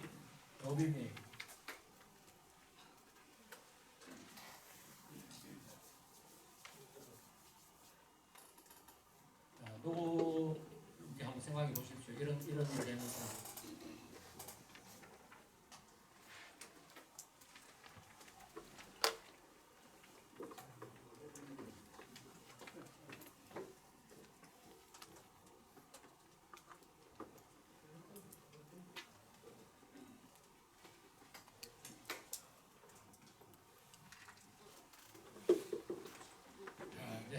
베토벤이죠.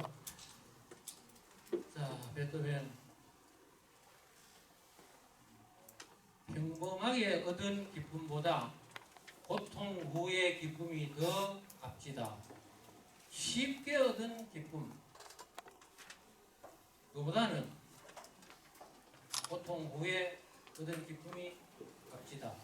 이건 너무나 다 아는 이야기지만 또 베토벤이 그 신체적인 그 결함을 극복을 하고 최고의 음악가, 작곡가로 등단을 하게 되는 거죠. 9개 교향곡을 발표했는데 1번부터 9번까지 교향곡 번호를 다 매겨놨습니다. 근데 1번부터 9번까지 교향곡 중에서 유명한 게 이게 4개입니다. 4개. 3, 5, 6, 9.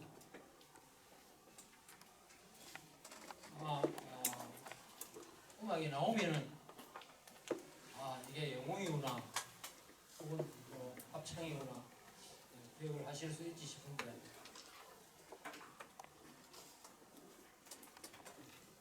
자, 악보를 틀리게 연주하는 것은 넘어갈 수 있다.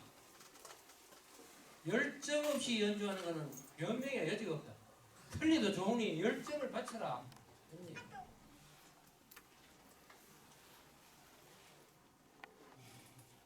자, 이번엔 누구 이야기인가 한번 또 보겠습니다.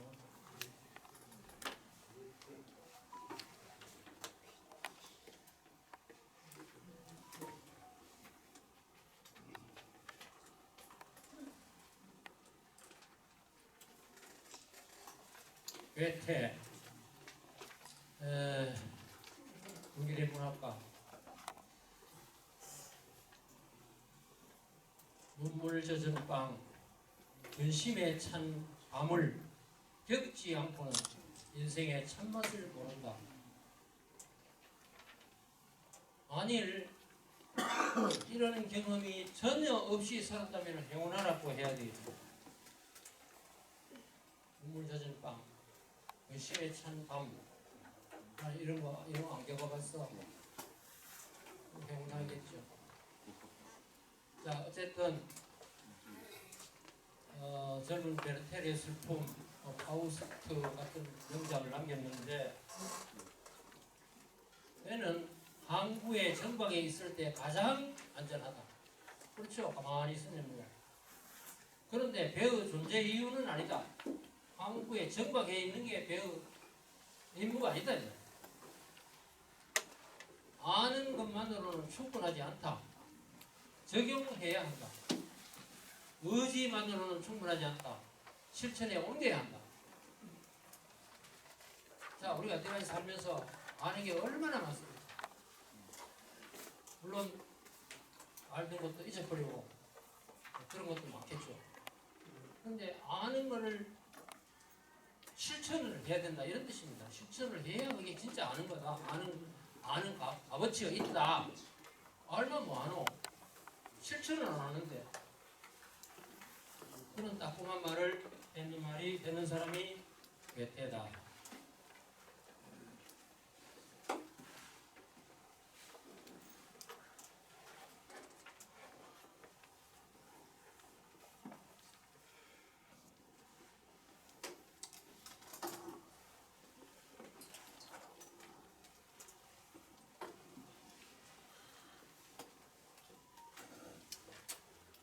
자, 괴테가 했는 여러 가지 말 중에서 아주 금쪽 같은 말들을 지금 골라놨습니다. 하늘에는 별이 있어 아름답고 대지에는 꽃이 피어 아름답고 인간에게는 사랑이 있어 아름답다. 자, 우리 사회가 어떻습니까 지금? 과연 사랑이 있는가? 없다 할 수는 없겠죠. 없다 할 수는 없지만 사랑이 지극히 아쉬운 그런 세상이 아닌가. 이 사랑이라는 게 무슨 육체적인 사랑을 가리키는 것만은 물론 아닙니다. 어쨌든 인간에게 사랑이 있어야 무서운 세상이다. 서두르지도 말고 쉬지도 말아라. 괴로움을 남기고 간 것을 맛보라. 고난도 지나고 나면 감미롭다. 죽을 때 해는 유언이에요. 좀 더 빛을. 쉴러라는 두 사람이 아주 가까이 지냈던 형사인데 동상이 같이 이렇게 서 있다고 합니다. 자, 이제 마지막이네요. 자, 반디. 폭력으로 얻은 승리는 패배한 것과 같다. 비폭력, 무저항주의자 이렇게 알려져 있잖아요. 그래서 그의 입에서 나온 말이 폭력으로 뭘 얻었다 하는 건 이긴 게 아니고 패배한 거하고 같다.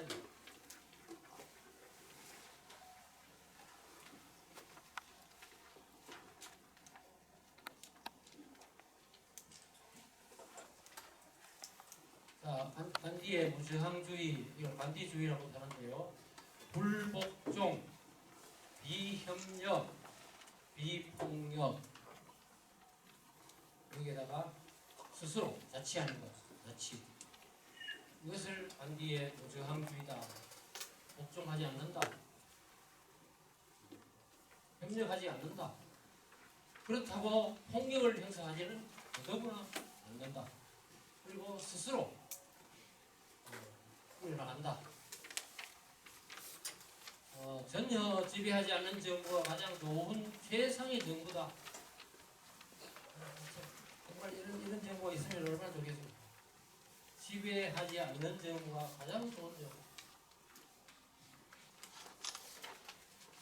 그 말을 했는 미국의 헤들리 데이비드라는 사람이 데이비드로 했다는 말인데 간디가 이 사람의 영향을 받았다고 알려져 있습니다. 옳지 못한 법률, 부당한 법률은 폭력, 인도 국민들로부터 국민들을 올바매는 법률은 악법이다. 그런데 간디도 약점이 있어요. 간디의 아버지가 포르간다르 지방 총리를 했다. 인도의 어떤 지방의 총리를 했어요. 그러니까 식민지 앞잡이 총리를. 그리고 간디는 영국 유학을 했어요. 그리고 보어 전쟁이라는 게 있었는데 보어 전쟁에 참여해가지고 훈장까지 받았어요. 영국과 네덜란드하고 싸웠던 전쟁이 보어 전쟁인데 그 영국 편이 되어가지고 전쟁에 참여하고 자기는 나중에 비폭력주의를 외치면서 전쟁에 참여했으니까 자기 손으로 피를 묻힌 거 아닙니까? 그런 약점이 있다는 거예요. 그런데 그런 걸 다 극복을 하고 눈에는 눈이라는 논리라면 세상은 온통 장님만 남을 거. 이게 옛날 눈에는 눈, 이에는 이 하는 말 있잖아요. 잘못한 만큼 보복을 받아야 된다 그 말이죠. 그런 식으로 폭력을 행사하면은 이 세상은 장님밖에 남을 게 없다. 다 장님만 말 것이다. 어쨌든 인도가 독립한 것은 간디의 영향이 컸다고 볼 수 있습니다. 그리고 이건 딴 이야기이지만 지금 세계에서 인구가 제일 많은 나라가 인도죠. 시진핑 주석이 최근에 했다는 말입니다. 여자들은 집에 돌아와서 당신들 할 일을 해라. 쉽게 말해 해놔라. 인도의 인구가 이 인구 1위국을 뺏기고 나서 시진핑이 최근에 했다는 말이에요. 중국도 좀 답답한 생각이 들었겠죠. 인구 1위국이 2위로 전락했고 인도가 더 많아졌습니다. 근데 우리는 인구 메디컬 거는 별 문제 될 것도 없고 경상 유지만 해도 다행이죠. 계속 줄어들 수밖에 없는 이런 처지에 있어서 우리 같이 나이 든 사람들로서는 안타까운 마음이 되지 있습니다. 그렇다고 무슨 할 수가 있는 것도 아닌 겁니다. 아마 이걸로서 제가 준비한 강의를 모두 마치겠습니다. 어떻게 들으셨는지 모르겠습니다만 그 나름대로 상당한 노력을 했다고 말씀을 드릴 수 있습니다. 모쪼록 건강 잘 챙기셔서 이런 공부 모임에 계속 나오실 수 있다면은 그것을 행복으로 생각하시고 또 다음에 뵐 기회가 있으면 또 이사입니다.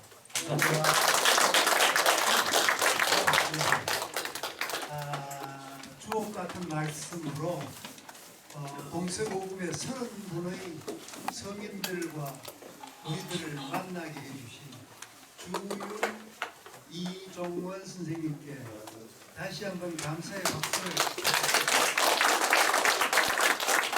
선생님 부디 건강하시기 바랍니다.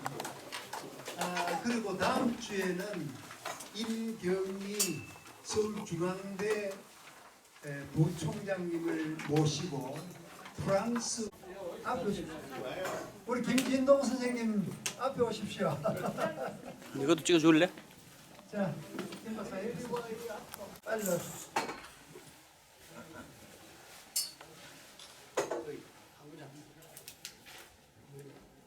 강남칠 박사. 황부장 내려오지. 올라가시면 되겠고. 또 더 나오실 분 없어요? 자, 이제 찍습니다. 자, 이리 보세요. 하나, 둘,